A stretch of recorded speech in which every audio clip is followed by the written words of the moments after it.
Amen. Bonjour les amis, ça me fait plaisir de vous voir. C'est un temps, vous savez, toujours intéressant cette rentrée de janvier. Ça y est, le rythme se réaccélère de nouveau. La pause de Noël, elle est terminée. Et même nous, en tant qu'Église, en ce moment, c'est le temps. On a notre grosse assemblée générale qui approche. Et c'est aussi le temps chez nous où on inclut des nouveaux membres de notre Église. Et certains ont eu le bonheur de passer plusieurs heures avec moi pour découvrir un peu ce qu'on croit dans notre Église. Qu'est-ce que ça veut dire être un chrétien, un disciple de Jésus. Et une des choses dont on a beaucoup discuté ensemble, c'est qu'est-ce que ça voulait dire être un chrétien. En fait, on disait, et c'est ce qui est marqué là à ma gauche, qu'un chrétien, ça porte du fruit. C'est comme un arbre. Un arbre, on le reconnaît avec ce qu'il montre, avec le fruit qui est visible. De la même manière, un chrétien, il y a aussi quelque chose de visible en lui. Être chrétien, c'est pas seulement être d'accord avec des trucs dans ma tête, adhérer à des idées, non. Ça se voit, ça porte du fruit. Et nous, on dit généralement dans notre Église que un chrétien qui porte du fruit, un disciple de Jésus, c'est quelqu'un qui vit avec Christ, qui adore Christ et qui sert Christ. Et tout ça nous apprend que finalement, la foi, elle se met en action, elle se montre. Et la semaine dernière, je ne sais pas si vous vous rappelez, on a parlé de comment notre foi, finalement, elle influençait notre manière de faire des choix, notre manière de prendre des décisions. Et aujourd'hui, on voudrait voir l'autre versant de ça. La foi, c'est pas ce qui change ma manière que de prendre des décisions, c'est aussi ce qui transforme mes relations et ma manière de les vivre. Et aujourd'hui, j'aimerais vous montrer un petit peu ça, ce penchant relationnel de notre foi. Comment la foi transforme ma relation avec les autres. Qu'est-ce que ça m'amène à faire quand il y a un conflit? Qu'est-ce que ça m'amène à comprendre sur la manière dont je dois aimer les autres? Et on a eu un exemple négatif la semaine dernière, on va voir un exemple positif aujourd'hui. Et je vais vous inviter donc à ouvrir vos Bibles en Genèse chapitre 13. Vous n'avez pas de Bible, il y en a au fond de la salle près de la carte. Vous sortez un téléphone, on va avoir besoin du texte. Genèse chapitre 13. Et je vous fais un rapide rappel de ce qu'on a vu. On est dans l'histoire de Abraham dans notre série basique où on revoit des bases. Et là, c'est les bases de la relation avec Dieu, les bases de la foi. On a vu cet homme qui s'appelait Abraham que Dieu a appelé à une mission spéciale, celle d'être un médiateur sur cette terre. Autrement dit, de sa relation avec les autres, va dépendre la relation des autres avec Dieu. Il va jouer un rôle d'intermédiaire. Et entre autres, en créant une nation, le peuple qui deviendra un jour Israël. Et on a vu qu'il était parti de son pays d'origine pour les terres de Palestine, de Canaan. Puis, la semaine dernière, il a fait un détour en Égypte. Vous vous rappelez, c'était la famine. Donc, ils ont dû partir. Et là, ça s'est mal passé. Rappelez-vous, Abraham a peur parce que les Égyptiens, ils ont une réputation. Quand ils trouvent qu'une femme est belle, ils la prennent pour femme. Qu'importe si elle est mariée ou pas. Et Abraham, tellement terrifié de ça, tellement terrifié pour sa vie, dit à sa femme de mentir, de faire croire qu'elle est sa sœur. Et au début, ça marche. Sauf que les Égyptiens, fidèles à leur réputation, introduisent la femme d'Abraham dans le harem du pharaon. Et rappelez-vous ce qui s'y passe derrière. Dieu est en colère. Comme on l'a dit, la manière dont on traite Abraham, c'est la manière dont Dieu va nous traiter. Et Dieu ne supporte pas l'adultère, ne supporte pas ça. Et le pharaon souffre d'un certain nombre de fléaux et arrive fâché vers Abraham en lui disant « Mais Abraham, qu'est-ce que tu as fait? Pourquoi tu m'as menti? Pourquoi tu ne m'as pas dit la vérité ?» Et il chasse Abraham. Et donc Abraham est en train de quitter l'Égypte. Et c'est là que commence notre lecture Genèse chapitre 13. Je commence au verset 1. Abraham monta d'Égypte vers le Néguev, lui, sa femme et tout ce qui lui appartenait. Lot l'accompagnait. Abraham était très riche en troupeaux, en argent et en or. Il se rendit par étapes du Néguev jusqu'à Béthel, jusqu'au lieu où avait d'abord été sa tente, entre Béthel et Haï, au lieu où il avait précédemment fait un autel. Là, Abraham invoqua le nom du Seigneur. Lot, qui accompagnait Abraham, avait aussi du petit bétail et du gros bétail, ainsi que des tentes. Le pays ne leur permettait plus d'habiter ensemble. Leurs biens étaient si considérables qu'ils ne pouvaient plus habiter ensemble. Il y eut alors querelle entre les bergers des troupeaux d'Abraham et les bergers des troupeaux de Lot. Les Cananéens et les Périzites habitaient alors encore le pays. Abraham dit à Lot, « Qu'il n'y ait pas, je te prie, de querelle entre toi et moi, ni entre mes bergers et tes bergers. Nous sommes frères.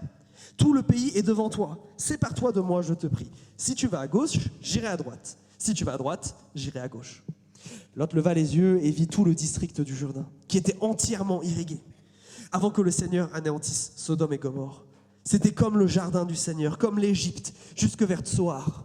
Lot choisit donc pour lui tout le district du Jourdain et partit vers l'est.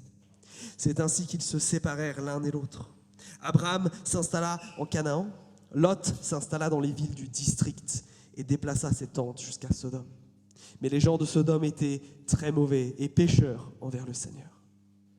Le Seigneur dit à Abraham, alors que Lot se fut séparé de lui, « Lève les yeux, je te prie, et regarde. Regarde depuis le lieu où tu es vers le nord, vers le sud, vers l'est et vers l'ouest. Tout le pays que tu vois, je te le donnerai à toi et à ta descendance pour toujours. Je rendrai ta descendance aussi nombreuse que des grains de poussière, que les grains de poussière de la terre. Si l'on pouvait compter les grains de poussière de la terre, alors on pourrait aussi compter ta descendance. Parcours le pays en long et en large, je te le donnerai. » Abraham déplaça ses tentes. Il vint s'installer au térébinthe de Mamré, à Hébron, et bâtit là un autel pour le Seigneur. On a de nouveau une histoire de voyage, mais là on commence de nouveau à reconnaître Abraham. Donc il y a une dispute, vous avez bien compris, il retourne dans le pays, et il y a trop de monde dans ce pays. Entre les gens d'Abraham, les gens de Lot, et puis les gens qui habitent déjà les lieux, ça fait trop de monde au même endroit. Rappelez-vous, Lot, c'est le neveu d'Abraham. Et donc du coup, Abraham fait cette proposition étrange à Lot de se séparer. Et Lot, là, ce qu'il dit à Abraham, c'est que, vous savez, dans la partie est d'Israël, il y a ce fleuve qui s'appelle le Jourdain, là, qui descend jusqu'à la mer Morte. Et il lui dit, moi, je vais prendre tout ce qu'il y a de l'autre côté. Choix stratégique, c'est là où c'est le plus vert. C'est dans une société où ils font pousser, ils font rien pousser d'ailleurs, justement, où ils ont des troupeaux. C'est vraiment le meilleur endroit.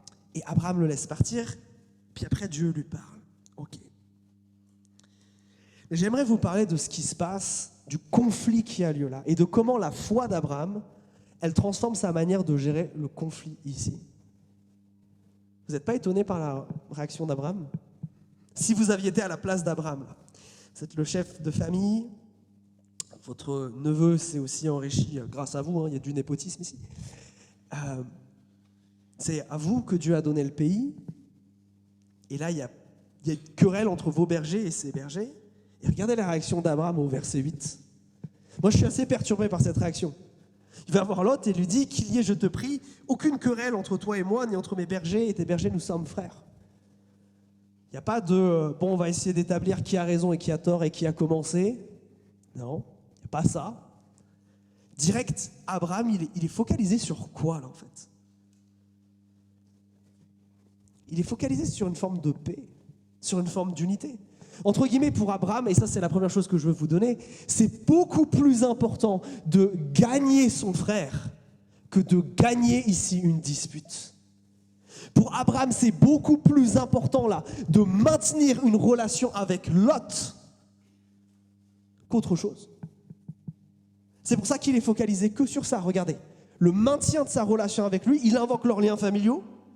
Et le fait que ce qui est entre les différents bergers de l'un et de l'autre, comme querelle, ça puisse cesser. Abraham, là, il est intéressé que par une chose, l'unité ne soit pas rompue, que ça ne dégénère pas en d'autres choses. Dans le conflit qui l'oppose à Lot, l'objectif d'Abraham ici, c'est quoi ? Si ce n'est pas l'unité et la réconciliation. L'objectif d'Abraham, c'est pas de gagner le débat, c'est de gagner son frère. L'objectif, c'est pas d'avoir raison, c'est pas qui sortira vainqueur, c'est pas d'obtenir justice, c'est pas d'exprimer sa colère. Le but d'Abraham, c'est d'être uni avec Lot à la fin de ce temps-là. Est-ce que vous pensez vos disputes de la même manière ? Moi non. Si je suis honnête, moi non. Qui d'entre vous rentre dans une dispute avec cette idée-là ? De je suis là pour gagner l'autre. Pas pour avoir raison, pas pour gagner l'autre à mon point de vue, mais pour gagner mon frère. Pour être à la fin unis. Qui d'entre vous, nous, va dans une dispute en se disant là, il y a quelque chose qui est en train de se perdre, il y a quelque chose qui est en train d'être cassé, il ne faut surtout pas que ça dégénère, j'ai peur de perdre quelque chose, plutôt que non, mais je vais l'écraser là, je vais lui prouver que j'ai raison. Alors peut-être que vous ne le dites pas avec des mots aussi forts que les miens sur ça. Mais moi, ça m'impressionne. Ça m'impressionne parce que Lot, Abraham lui laisse quand même faire un choix ici qui est absolument fou. Lot, comme on l'a dit, il n'a pas le droit ni à la promesse, c'est Abraham à qui a été donnée cette terre. Lot, il n'a pas de mérite, il a tout hérité d'Abraham. C'est l'homme riche, c'est Abraham, c'est pas Lot. Lot, c'était aussi un peu du ruissellement, quoi. Mais Abraham, pour lui, la priorité, c'est le maintien de la paix et de la restauration et de cette unité à tel point qu'il est prêt à mettre presque au second plan, là, le fait que cette terre-là, elle appartient à Dieu, donc Dieu lui délègue, est-ce qu'il a vraiment le droit de la refiler? Il met même au second plan peut-être sa situation économique, parce que c'est lui il y a plus de monde, quoi. C'est lui qu'il faudrait qu'il choisisse, et il met tout ça au second plan. Abraham, la priorité des priorités, c'est le maintien de l'unité. Je martèle ça avec tellement de force pour que mes amis, nous réalisions ceci.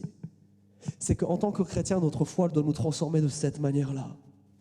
Notre objectif en cas de conflit, c'est de gagner l'autre, pas de lui prouver que j'ai raison. Je ne sais pas vous, mais moi, quand j'ai réalisé que le texte disait ça, j'ai dû passer quelques minutes à genoux pour demander pardon à Dieu. Et cette semaine, je vais devoir demander pardon à un certain nombre de personnes aussi. Est-ce que dans vos relations, et particulièrement vous qui êtes mariés, c'est ça l'objectif de la dispute, la restauration de l'unité? Ou est-ce que c'est d'imposer mon point de vue à l'autre? C'est tellement, tellement, tellement important. Gagner mon frère, ça veut vouloir dire justement ça, viser l'unité au final. Vouloir être cet instrument de paix et de réconciliation dans sa vie. Et de pas de création de conflit. Et ça, c'est tellement important en termes de priorité. Parce que pour nous, chrétiens, cette histoire de laquelle je tire un principe est devenue un commandement dans le Nouveau Testament. Supportez-vous les uns les autres dans l'amour, en vous efforçant de conserver l'unité par le lien de la paix. On doit se battre pour notre unité. Vous avez vu les mots comme ils sont forts ici, conserver l'unité. Il n'y a que des impératifs ici, il n'y a qu'un appel à l'action. Est-ce qu'on est vraiment préoccupé par ça? Parce que moi, si je suis honnête avec vous, je pense beaucoup trop peu. Beaucoup trop peu. Alors, vous savez, j'aime dire que dans la Bible, il y a deux types de personnes. Il y a ceux qui aiment le conflit, qui aiment la bagarre. J'en fais partie. Puis il y a ceux qui détestent tout ça. Il y a ceux qui ça fait peur. Le moindre conflit, c'est une occasion pour se rouler dans un coin et faire comme si j'étais pas là. Je fuis la scène. Mais ça, c'est important que vous compreniez que ici, l'objectif d'Abraham, c'est pas juste la paix pour la paix. C'est la paix dans un objectif plus grand qui est l'unité. Et là, je veux m'adresser plutôt à vous qui faites partie de la deuxième catégorie, qui aimez la paix peut-être un peu trop. Parce qu'il faut que nous comprenions qu'Abraham, ici, il n'a pas peur du conflit. L'objectif d'Abraham, c'est de gagner son frère. Il ne va pas se taire, il ne va pas être passif, agressif avec lui, il ne va pas lui envoyer des petites piques, vous avez vu. Il provoque une discussion, il provoque une confrontation, en fait. L'objectif d'Abraham n'est pas du tout la paix à tous les prix. La paix, c'est que le moyen intermédiaire, comme nous le dit ce verset, pour arriver vers l'unité. Pourquoi c'est important que la paix ne soit pas le truc à la fin, là? Parce que sinon, pour garder la paix, alors je suis prêt à faire n'importe quel péché. Les gens qui n'aiment pas, qui aiment trop la paix, qui n'aiment pas le conflit. Des fois, il y a cette tendance à je vais m'écraser alors que j'ai des choses légitimes à dire. Il va y avoir peut-être aussi cette tendance à accepter le mal, à accepter le péché sans le reprendre. Abraham n'a pas peur de confronter l'autre, bien au contraire. Mais c'est parce qu'il l'aime, parce qu'il veut rétablir cette relation qu'il prend ce temps de discussion avec lui. Il le confronte parce qu'il l'aime. Regardez, c'est Abraham qui a l'initiative de la résolution. C'est Abraham qui va voir l'autre. C'est Abraham qui propose une solution. Et c'est Abraham ensuite qui accepte la proposition de Lot. S'il avait voulu, il aurait pu très bien refuser. Il est à l'initiative. Parce que si Abraham n'intervient pas ici, et si moi je ne vais pas confronter l'autre, je vais vous dire c'est même pire. Si je laisse la dispute en plan, au-delà même de quel est cet objectif de restauration, c'est que je ne l'aime pas. Si je ne confronte pas alors qu'il faut, je n'aime pas celui qui est en face de moi. Oh, c'est dur ce que tu dis, Quentin. Oui, mais c'est biblique. La blessure d'un ami est digne de confiance. Les baisers d'un ennemi sont trompeurs. Vieux proverbe juif, ça. Mais tellement important. Oui, certains d'entre nous doivent apprendre que le but de la dispute, c'est l'unité. Et c'est pour ça qu'on doit se battre, pas pour avoir raison. D'autres doivent apprendre que la dispute, elle est nécessaire. Il y a des choses sur lesquelles on ne peut pas se taire. Parce que si on se tait sur des choses qui sont graves, ce que ça crée, c'est que ça crée du ressenti. Et dans notre société, on croit ce mythe souvent que le temps guérit, ou que le temps apaise, ou que le temps fait quelque chose. Le temps, mes amis, il ne fait rien en lui-même. Il accentue seulement ce qui est déjà là. S'il y a de la rancœur et de la blessure et qu'elle n'est pas traitée, il l'aggrave. Il l'aggrave.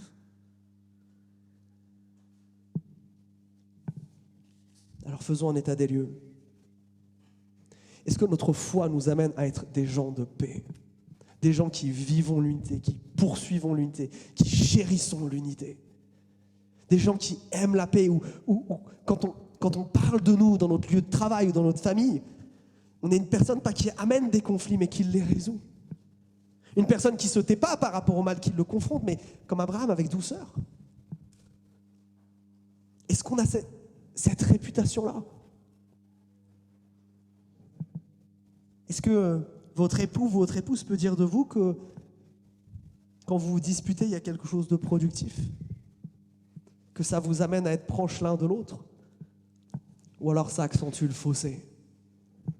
Si c'est ça l'objectif, il n'est pas compris, les amis. On doit aller vers une restauration.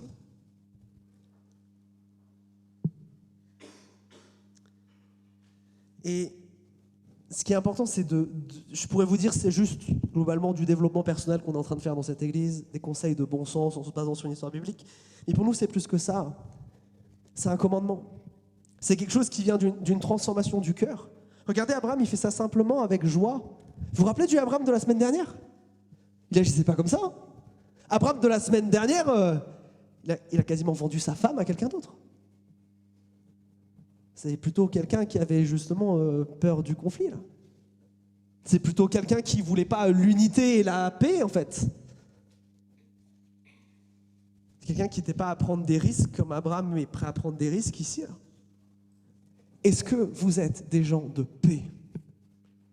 Est-ce que nous sommes des gens de paix? Est-ce que c'est ça le fruit de notre foi? Ou c'est une forme d'arrogance? Est-ce que nous sommes des gens qui résolvons les conflits que nous créons, ou on les laisse moisir dans un coin de notre cœur? Question tellement importante. Parce que pour nous, il est important de réaliser que, Jésus nous commande de nous réconcilier. C'est un commandement pour nous chrétiens. Et ça, il faut bien qu'on le réalise. C'est quelque chose où on n'a pas le choix. On n'a pas le choix. L'Écriture nous dit, Romains 12:8, tant que c'est possible, pour autant que ça dépend de vous, soyez en paix avec tous. Notez que c'est avec tous. Paul n'est pas en train de dire seulement avec les autres croyants, seulement avec votre épouse, seulement avec les gens que vous aimez bien. Non, avec tous. Notez aussi qu'il dit tant que ça dépend de vous. Ça veut dire qu'il y a un moment où on arrive aussi à une limite. Mais est-ce que vous pouvez regarder votre vie et tous ceux avec qui vous avez des conflits et vous pouvez dire, là je suis arrivé au bout de ce que je pouvais faire. Là j'ai vraiment cherché la paix, j'ai vraiment cherché l'apaisement et j'y suis arrivé. Question importante. Mais pas que pour ça. Parce que notre unité, nous en tant que chrétiens, elle impacte directement notre relation avec Dieu. Rappelez-vous ce que je vous disais par rapport au rôle d'Abraham. Lui, sa relation avec les gens, ça va impacter directement la relation des gens avec Dieu. C'est exactement la même chose pour nous. Jésus nous dit ceci dans Matthieu 5. Si, c'est le cas du Shabbat, l'équivalent du dimanche pour nous. Si tu vas présenter ton offrande sur l'autel et que là tu te souviens que ton frère a quelque chose contre toi, laisse là ton offrande devant l'autel et va d'abord te réconcilier avec ton frère, puis viens présenter ton offrande. Jésus, il est en train de dire à des gens, la réconciliation, la paix entre vous, l'unité, c'est tellement important que même si vous étiez en train d'aller faire un truc vachement bien, qui est d'aller au temple à Jérusalem et d'aller apporter une offrande, vous le faites pas. C'est plusieurs jours de marche pour aller jusqu'à Jérusalem. Vous y allez pas, vous faites, si même, c'est au moment où vous allez rentrer dans le temple et vous vous rappelez qu'il y a quelqu'un qui a quelque chose contre vous, notez que le texte ne nous dit pas si cette personne a raison ou pas, vous retournez et vous allez régler ça avant d'aller adorer Dieu. Pour Dieu, c'est tellement important qu'il dit aux Corinthiens, dans 1 Corinthiens chapitre 11, que certains parmi eux sont morts et sont tombés malades comme un signe de malédiction de la part de Dieu, parce qu'ils se présentent constamment désunis devant lui. Ouh. Oui, pour nous, l'unité, c'est important. Jésus nous la commande et c'est pour notre bien, parce que Dieu rigole pas avec ça. Mais pourquoi Dieu est aussi sévère? Et parce que Jésus nous a montré l'exemple, les amis. Parce que c'est ce que Jésus a fait. Jésus, en venant sur cette croix, qu'est-ce qu'il a fait? Il nous a tous réconciliés avec Dieu. Et si nous, avec tout le mal que nous pensons, faisons, disons, Jésus nous a réconciliés avec le Père, de quel droit nous pouvons ne pas nous réconcilier avec d'autres? Le chrétien qui refuse d'être une personne de paix, c'est un chrétien qui est arrogant et orgueilleux. Un chrétien qui croit au final et qui démontre par ses actes que finalement son péché envers Christ est moins grave que le péché qu'on lui a fait envers lui. Ça, c'est chaud. Ça, c'est chaud. Il y a un avertissement certain dans son texte. Sommes-nous des gens de paix? On l'a vu dans Colossiens l'année dernière, rappelez-vous. Le Christ crucifié nous accorde la paix avec Dieu. On doit imiter cette paix, on doit être des faiseurs de paix partout où on passe. Est-ce que ça nous marque? Est-ce qu'on a cette même attitude qu'Abraham de rechercher la paix? Maintenant que ça c'est dit, je veux m'intéresser à ce que Abraham propose comme résolution. Et je crois qu'il n'est pas qu'un beau et bon modèle en termes de résolution de conflits. Mais bien au-delà de ça, ça nous explique ce que ça veut dire vivre en tant que chrétien. Rappelez-vous comment la solution que propose Abraham à Lot, là. Tu vas où tu veux et moi je vais de l'autre côté. Je te laisse la priorité. Regardez, c'est toi qui choisis. Vas-y Lot. Lot regarde et choisit cet endroit de l'autre côté du Jourdain. Lot choisit mal. Le texte nous le donne déjà au verset 12. Verset 13, pardon.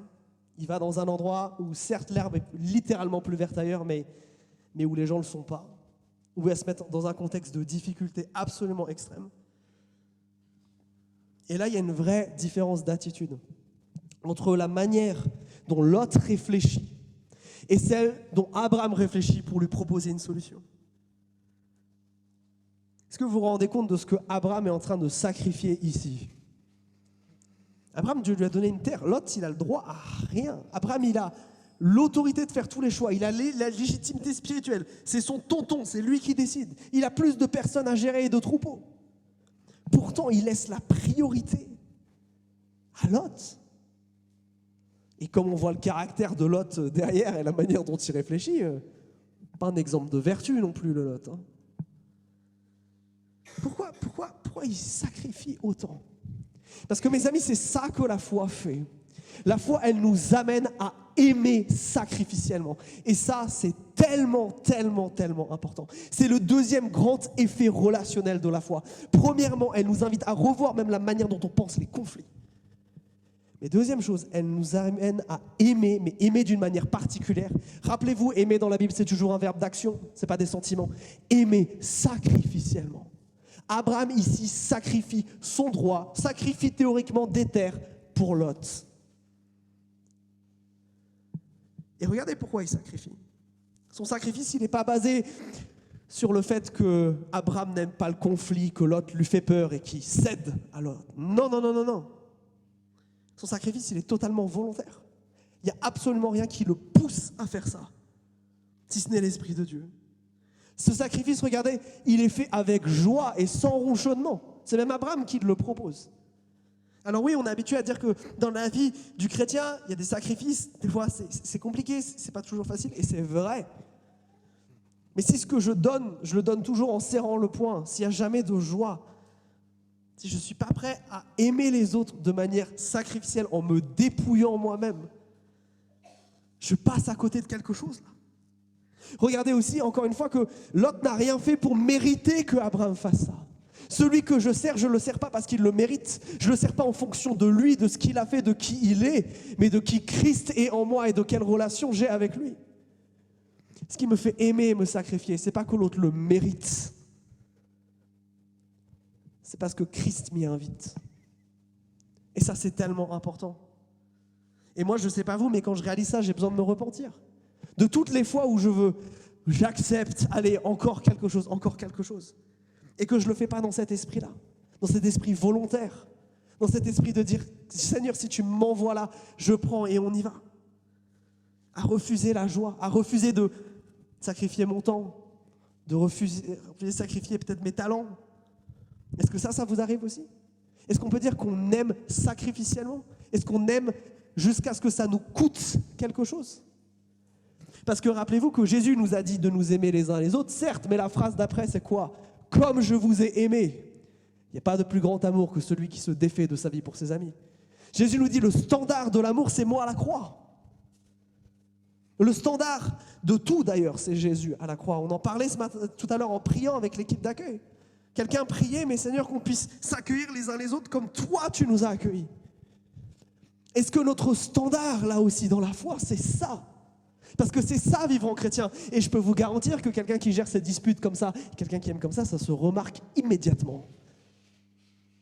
Mais notez à quel point c'est naturel chez Abraham. Notez à quel point il n'y a pas dans le texte de Abraham fit l'effort d'eux ou grinçant les dents en faisant. Qu'est-ce qui se passe là? Abraham, il se laisse conduire par l'Esprit de Dieu. Il se laisse toucher par Dieu. Il se laisse transformer par Dieu pour pouvoir aimer de cette manière. Parce que aimer de cette manière, c'est dur. On ne va pas se mentir, c'est pas simple là ce qu'il fait. Mais je crois que c'est profondément beau parce que Abraham est capable de faire ça parce qu'il a compris deux choses hyper importantes qui viennent un petit peu relativiser tout ça. Abraham, il a compris que s'il est béni par Dieu, c'est pour bénir d'autres. Rappelez-vous, de sa relation avec les hommes dépendra de leur relation avec Dieu. Dieu a dit littéralement, ceux qui te béniront, je les bénirai. C'est pour ça que Abraham, il donne sacrificiellement. Il a bien compris que ce que Dieu lui a donné, ce n'est pas pour son confort personnel, ce n'est pas que pour son plaisir personnel, c'est pour le donner à d'autres. Et là, ça touche carrément à ses terres. Ça a touché à son troupeau aussi et à ce qu'il possède, vu que Lot en a. Est-ce qu'on avance dans la vie avec la même mentalité? Dieu me bénit pour que je bénisse d'autres. Ou est-ce que je vais simplement à Dieu pour être béni et là je ferme le robinet et ça ne continue pas à ruisseler? Tellement important. Et ça touche, évidemment, on peut penser premièrement à des choses matérielles, et je pense qu'il ne faut pas l'écarter, bien au contraire. Mais je pense que ça touche à plein de choses. Une chose qui m'a toujours marqué par rapport à ça, c'est la manière dont mes parents considéraient leur voiture. J'ai un papa qui était pasteur, et comme tous les pasteurs, c'était pas l'abondance financière. Mais mes parents avaient ce principe. S'ils avaient une voiture, ils avaient prié pour avoir demandé une voiture à Dieu. Ils ont toujours dit, ce n'est pas notre voiture. Ça, c'est la voiture de Dieu. Seigneur, certes, on va s'en servir pour aller faire les courses, pour aller chercher les enfants à l'école. Mais cette voiture, c'est ton outil. Et on veut que tu nous donnes des opportunités pour l'utiliser pour servir d'autres. C'est une des choses pour lesquelles je suis le plus fier de mes parents, c'est ça.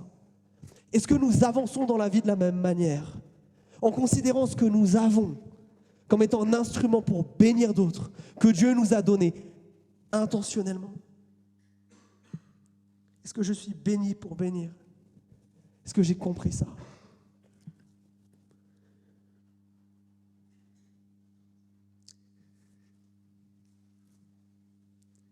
Pourquoi j'insiste sur tout ça avec tellement de force? Parce que, au final, ça fait une vraie différence.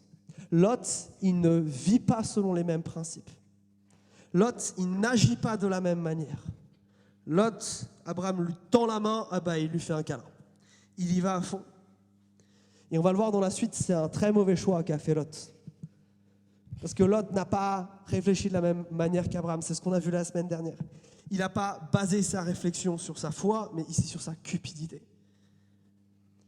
Et pour Abraham, regardez à quel point les bénéfices sont immédiats. Alors que Lot est en train de partir, qu'est-ce qui se passe? Ça commence au verset 14. Dieu lui parle. Dieu vient le voir. Et Dieu commence à préciser sa promesse.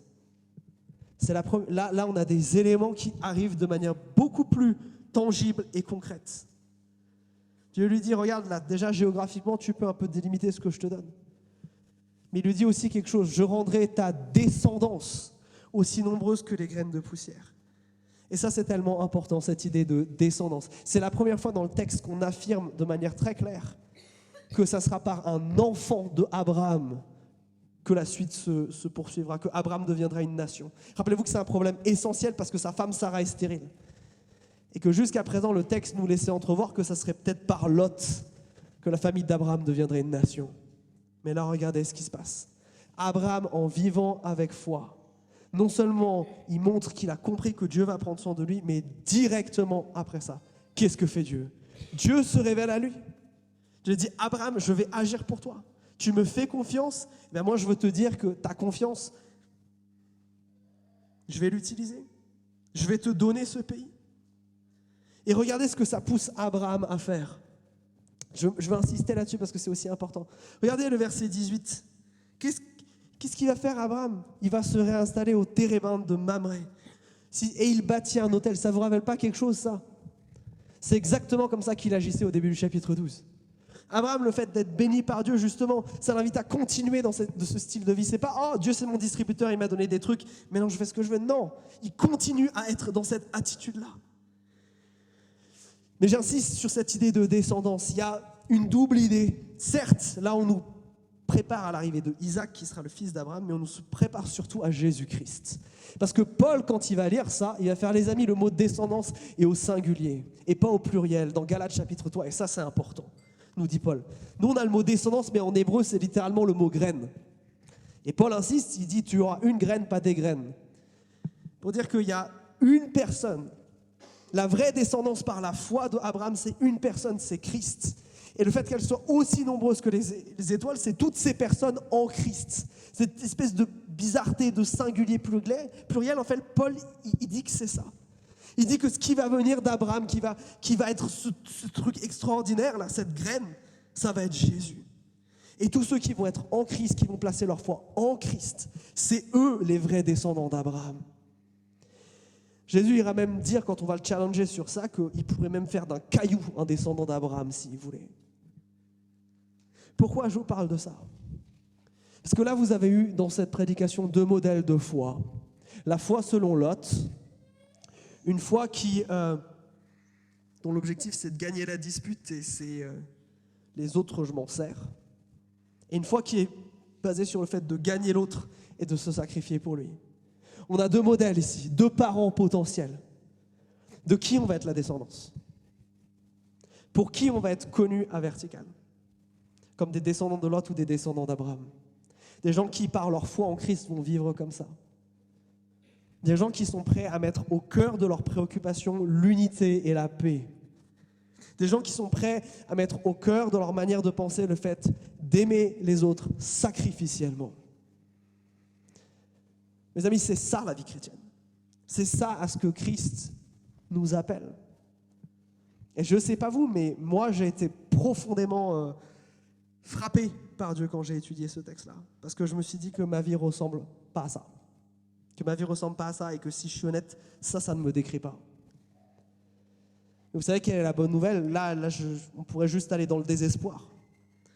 C'est que le Saint-Esprit nous appelle à revenir à lui et à ce que Dieu nous transforme. Et ça, c'est la bonne nouvelle. Tu te dis peut-être, oui, mais c'est bien beau de vouloir la paix, là, mais tu ne sais pas ce que l'autre, il m'a fait. C'est pas possible. Tu sous-estimes la grandeur de Dieu. Tu sous-estimes le Saint-Esprit en disant ça. Tu sous-estimes sa puissance pour te transformer et transformer ta relation avec l'autre. Avant de pouvoir dire comme Paul dans Romains 12 qu'on a fait tout ce qu'on a pu, il y a un peu de chemin à faire d'abord. Est-ce que tu l'as fait? J'aimerais te proposer que cette semaine tu vives ça. Cette semaine tu te places devant Dieu et tu lui dis, Seigneur, je vis comment moi là? Est-ce que j'ai à cœur la paix? Est-ce que j'ai résolu tous mes conflits? De demander à Dieu de te dire, non là il y a encore ce truc là, non il y a peut-être celui-là. Et que s'il y a des choses que le Saint-Esprit te montre ou des choses que tu sais d'ores et déjà, que tu ailles les résoudre. Et que si tu as peur, tu demandes à Dieu le courage de le faire. Peut-être que pour toi, ça c'est très facile, tu es quelqu'un qui est déjà une personne de paix et je me réjouis pour toi et je t'envie. Peut-être que pour toi c'est l'autre. Je vis pour moi, je ne vis pas pour les autres. Je n'ai pas cet amour sacrificiel. Oui, j'aide les autres quand il y a un besoin, mais ce niveau-là d'amour pour l'autre, je ne l'ai pas. C'est normal, tu es humain. Et c'est l'occasion de le demander à Dieu. Et de dire, Seigneur, mais aide-moi à voir les autres comme toi tu les vois. Peut-être de lui demander aussi, mais avec quoi tu m'as béni et tu veux que j'en bénisse d'autres en retour? Qu'est-ce que tu m'as d'ores et déjà donné? Mais pour vivre d'une telle manière, le principe de base, ce n'est pas de la discipline. C'est une confiance aveugle en Dieu, dans son caractère, dans ce qu'il a déjà fait dans ta vie. Dans le fait que oui, même si tu te sacrifies, il va pourvoir. Même si tu t'exposes en ne recherchant pas ta propre justice dans les conflits, mais la restauration, ça n'empêchera pas Dieu de te faire justice et ça n'empêchera pas, au contraire, la résolution. Je ne sais pas vous, mais moi j'ai perdu beaucoup de temps dans ma vie à vouloir gagner les autres dans un débat, à gagner les autres dans une confrontation, en leur faisant croire que s'ils comprenaient mon point de vue et qu'ils le partageaient, ça allait tout résoudre. Je ne sais pas vous, mais ça n'a jamais marché avec moi. J'ai cassé plus de choses que j'en ai réparé. Alors je vous propose qu'on réponde maintenant à ce que le Saint-Esprit nous dit dans ce texte-là. Qu'on se laisse toucher, qu'on laisse le Saint-Esprit commencer à agir dans nos cœurs. Qu'on prenne maintenant quelques minutes. Peut-être qu'on peut fermer les yeux parce que ça peut nous aider à nous concentrer. Et qu'on demande à Dieu, Seigneur, est-ce que je vis comme Abraham? Est-ce que je vis les conflits comme lui?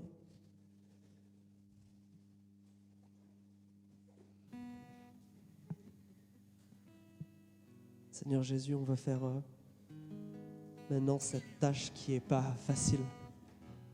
Parce qu'elle nous invite à nous humilier, de venir t'inviter à toucher les tréfonds de nos cœurs. Seigneur, on veut être des hommes et des femmes qui vivons par la foi. Seigneur, cette vie, elle n'est pas facile, mais elle est tellement plus belle avec toi. Seigneur, si Abraham, c'est le père de la foi, littéralement, alors on veut lui ressembler. Seigneur, on veut te demander pardon pour toutes les fois où on ne lui ressemble pas. Toutes les fois où on crée, on alimente les conflits au lieu de les résoudre. Toutes les fois où on essaye d'y aller par nos propres forces et notre propre volonté de justice. Et pas par ta puissance. Seigneur, pardon pour toutes les fois où on a voulu avoir raison plus qu'on a voulu gagner l'autre. Pardon pour toutes les fois où on s'est aimé nous-mêmes plutôt qu'aimer l'autre sacrificiellement. Pardon pour toutes les fois où on a rendu le service pour le service au lieu de donner gratuitement, au lieu de donner simplement. Pardon pour toutes les fois où on a fait jouer le mérite au lieu de faire jouer la grâce. Seigneur, c'est ironique, surtout pour des protestants. Mais Seigneur, la beauté, c'est que dans tout ça, tu veux nous transformer. Seigneur, merci parce que tu n'es pas un Dieu qui nous laisse dans un état simple de condamnation face à l'échec du mal. Mais tu es un Dieu qui veut nous transformer. Et Seigneur, on a besoin d'être transformés. On a besoin de courage pour vivre les disputes comme tu nous appelles à les vivre. On a besoin de courage, Seigneur, pour considérer ce qu'on a avec la même foi qu'Abraham, de bénir parce que tu nous as bénis. Saint-Esprit, nous te demandons, viens maintenant convaincre nos cœurs. Viens maintenant nous toucher là, au plus profond de nous. Convainc-nous, Seigneur, s'il y a des choses que tu veux transformer, s'il y a des choses que tu veux toucher. Et Seigneur, je te prie de briser maintenant tout raisonnement, toute forteresse qui se dresserait dans notre vie, là maintenant, contre l'action de ton Saint-Esprit. Seigneur, le pardon, le salut et le secours, ils se trouvent qu'en toi. Et on veut laisser rien de nous-mêmes nous empêcher d'atteindre cette vie sanctifiée. Seigneur, touche nos cœurs encore une fois ce soir. Viens nous parler encore une fois maintenant. Nous avons besoin de toi, Saint-Esprit.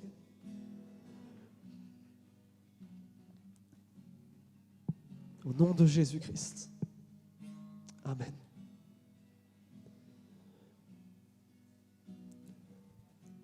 Le piège, ça serait maintenant d'y aller que par votre propre volonté, que par votre propre force. de prendre ce qui a été dit là à cœur, et c'est bien, mais d'y aller juste par vous-même et pas en comptant sur Christ. Ça serait faire l'erreur qu'a fait Abraham la semaine dernière et louper ce qu'il a fait aujourd'hui. Il s'appuie que sur Dieu et il avance en s'appuyant sur ça. Et si le Saint-Esprit vous a convaincu de quelque chose là ce soir, s'il y a quelque chose qui doit changer, alors on doit commencer par ça, parvenir à Dieu. Je vous propose de chanter ce chant qu'on a déjà chanté la semaine dernière, mais qui est tellement important. Qu'on confesse que Dieu, il est fidèle et il est bon. Que le même Dieu qui est capable de faire qu'un Abraham agisse de cette manière, alors qu'il a littéralement vendu sa femme au chapitre d'avant, il peut faire quelque chose d'aussi grandiose dans ton cœur, qui peut nous changer de la même manière, qu'on a besoin de lui de la même manière. Alors je vous invite à confesser ça, que notre Dieu, il est fidèle et il est